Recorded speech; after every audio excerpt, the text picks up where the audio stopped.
Oh, well, hello there. I wasn't expecting to see you today, but welcome back to Holy Pastor Doing Stuff, your one-stop shop for learning how to do life the holy way. This time, we're going to talk about how to organize a little bit, how to establish some routine, how to make some order out of chaos. As you can see, I've got a little bit of chaos going on in my home office right now.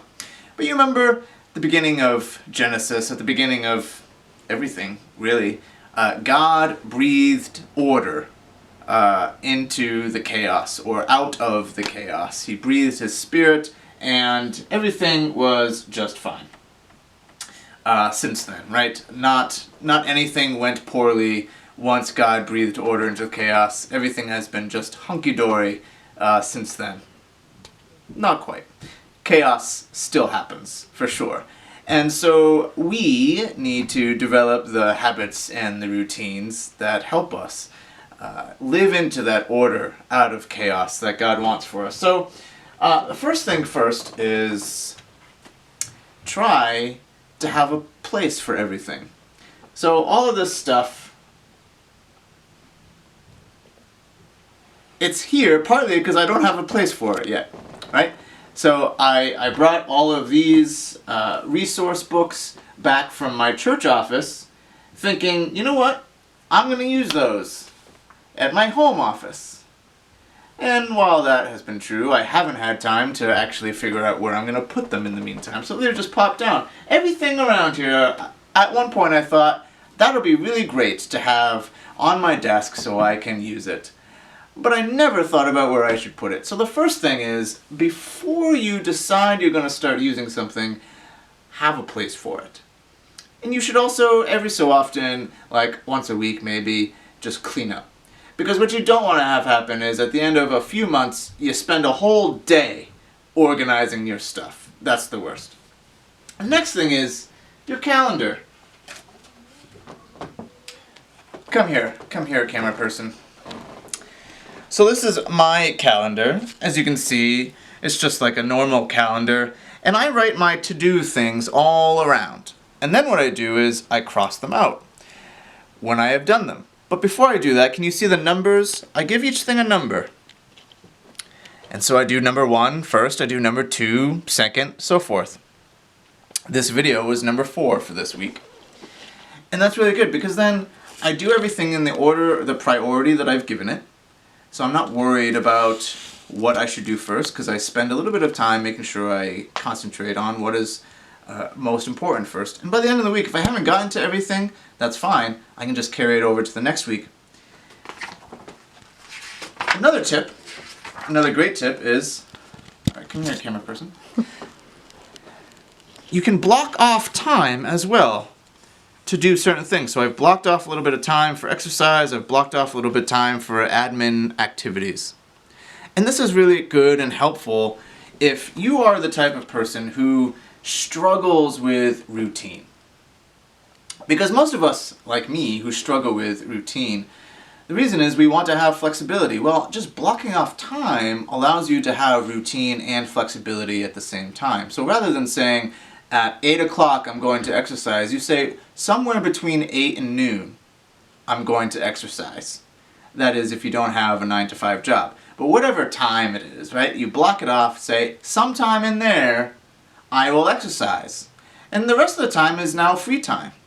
And do whatever you feel like you need to do, which is great. So again, do it that way, block off time, and you have flexibility and routine all at the same time. Now, the last thing you should know is that it takes practice. Okay? Actually, before I get there, this is the first video I've done that's completely unscripted in a long time, by the way. This is a Christian planner. I really highly suggest, I'm not being paid to do this, but I really highly suggest that you get one of these or something like it. So it also has these pages in the middle of the week for weekend devotional, sermon notes. I use them for my actual sermon notes, which is helpful, and I outline my sermon. And then you have things that you want to reflect on, images you can draw as well, images that come to mind, which is really great. You also have in here Where is it? Where is it? Oh, well, you have the beginning of the month stuff, but you have health goals, healthy habit goals, you have yearly goals that you can set, and they're not just regular old goals, but there's also, you have a vision board, so you can constantly refer back to this stuff. That's really helpful too, because we are called to grow, right? We're not just called to live and get through every day. God wants us to grow and to thrive. And in order to do that, we need God's help, of course. We need God to continue breathing order into the chaos, but we also need some type of place to go to walk towards. So having that as a reminder every day, every week, is also a really great thing.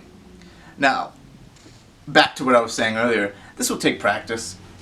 Do something that works for you. You know, writing down your to-do list, crossing them out, that helps you feel productive at the end of the week. It helps you set priorities, blocking things off, that all helps as well.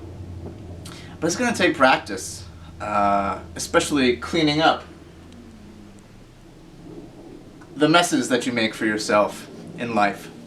And so don't get downhearted. Downhearted? Is that it? Downtrodden. Don't get downtrodden. Just keep practicing. Disheartened. Disheartened? That's another thing you could, I could have said. Yeah. I'm not gonna unscript again for a long time. I've decided. So here's the thing. Just keep asking God for help. If God did it once, breathing order into and out of the chaos, He can do it again. And He can do it specifically for you. So whatever you do, do it, but ask for God's help in doing it. Now, that's how you organize your life, develop a habit, routine. I don't know exactly what we're going to call this video, but that's how you do it the holy way. Until next time, Holy Pastor is going to be off to his second job, which is trying to discern whether my inability to find the right word is because of old age or if there's something wrong with me. And until then, keep it holy, friends.